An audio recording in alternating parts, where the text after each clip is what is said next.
Deviants coming back at you on this Thursday evening. Snow outside, all that good winter stuff. And I wanted to discuss some rather underproduced WWE Mattel figures that are very hard to obtain nowadays. These are figures that they release maybe one or maybe two or three, but not many. So I'm gonna start off with Marty Jannetty, who was released back in the early days of Mattel. I believe that he was released in the 2010 opening. They had some two packs, and he was included with Shawn Michaels. And he's known for his days in the Rockers, which was a very popular wrestling tag team. They did achieve a tag team championship gold, and but then they eventually broke off when Shawn Michaels defining moment. That was like when he freaking super kicked Marty Jannetty on the barbershop, and then he threw him through a windshield. And that was pretty much the end of Marty Jannetty's career. That was like sadly, but he was a good performer. I think he had some type of fallout with the company, and he later returned in the mid 2000s, but I don't know what the outcome of that was. Couldn't have been good. But I don't think he's on any type of terms with WWE currently, so I doubt we'll ever see another figure of him in the Mattel line. So that's number one, and this is gonna be a top 10. So I'm gonna do about 10 of these guys who are underproduced with Mattel, and second is Crush from Demolition. This is the only Demolition member that I was able to obtain, and I actually got this on an auction on eBay. It was a lot, and he was included in it. But I got it around when he first, when they first released them, so I didn't pay much. But nowadays they're going up for high prices. Each Demolition member is very hard to find, and they only produced one of each member, so that's another very underproduced character in the wrestling, at least with Mattel. Um, my third, I'm gonna include the Legion of Doom as one because they were always pretty much a package deal, I should say, and uh, Hawk and Animal. We we only had with Mattel maybe two elite versions of them. They were first released in the Legends one line, and then again in the Elite line. I don't remember what Elite number it is, but yeah, they were released later on, and then we got one basic version of them.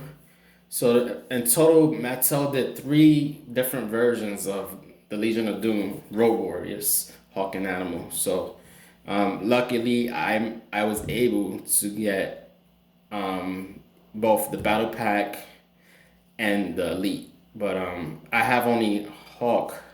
Actually, I only have Animal in the Legends line.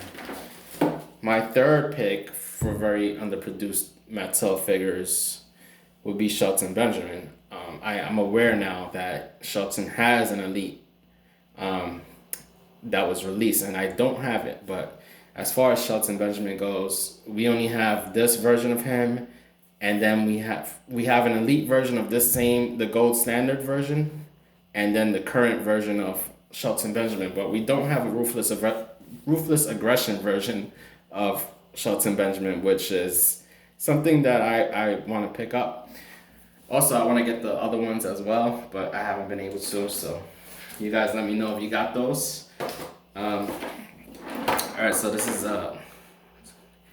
is my fifth pick. I'm gonna go with Sting. I know we had a decent run with Sting with the WWE Mattel figures, but they didn't get everything. And this is actually a custom, or I should say fix up that I did of his 98, 99 look with the singlet.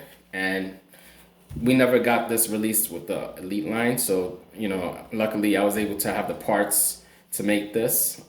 All you really need is this is actually a creator wrestler Sting head scan, and with the Hall of Fame Target exclusive body. And yeah, I'm gonna keep the jacket on for now, but yeah, this is Sting in his 98 look, and Mattel never did deliver that. So Also, I'm gonna go with Paul Heyman. This is my sixth pick. Paul Heyman only has about two basics, and this is actually a fix up that I did. This is Jack's head scan that I put on the this. I don't recall what. I think this is the build a figure, if I'm not mistaken. No, this isn't not the build a figure. This is not elite, but this came in a battle pack. This Paul Heyman, and yeah, I think Paul Heyman he should have more figures because they only covering his era with Brock Lesnar, his current era with Brock Lesnar, and they're totally ignoring his ECW days and his earlier ruthless aggression days. So I think we could use more Paul Heymans.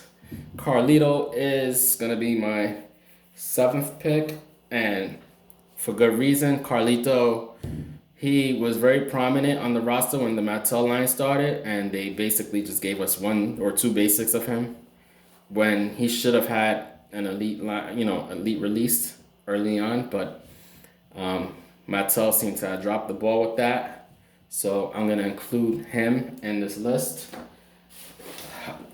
I'm gonna also go with number 8 here, Ravishing Rick Rude, because I don't think we have enough Rudes. We're missing the DX version of Rude. We're missing a lot of different Rick Rudes. Generally, I would like to see one released in his suit because, in his later days, he was kind of like a businessman type of guy. Like, I think they called him the insurance policy or something like that. And he would always wear like a, suit and tie and very business oriented. So I would like to see them take that approach. But yeah, Rick Rude is also another one. Here's number 9, Hollywood Hogan. Now, this was the last video I did. I did a review on this, and not a total review. I still gotta make up for that. But yeah, finally in 2020, like this is when they released it. But I'm getting it this year, so I'm like, finally we got a Hollywood Hogan. Hulk Hogan has been signed with Mattel since I believe 2015, and we're just finally getting a Hollywood Hogan. That's something. Like, I think Mattel wastes a lot of time fiddle-daddling with like talent because they don't really do what they have to do to give us like every incarnation of them. And last is gonna be Vince McMahon. Now, for for the chairman of the company, you would think that there'll be a decent selection of McMahon figures. This is the only Mattel McMahon that I have, and this is a basic fix-up. This is not even the elite version of him. So I believe McMahon has 2 elite versions. I have to do my research. I believe he has 2 elite or maybe 3 elite versions of him, and then one. I think he only has 1 basic, but not too many Vince McMahon figures. And that pretty much wraps up my list of underproduced WWE Mattel figures. It takes me back in the Hasbro days when, let me put them up. So like in the Hasbro days when you would have like one of each superstar, and they wouldn't overproduce them. That's kind of like what Mattel's doing with some of these guys. They're not overproducing them. I guess there's not much demand for certain guys. So anyway, thanks for tuning in, guys. Check you later.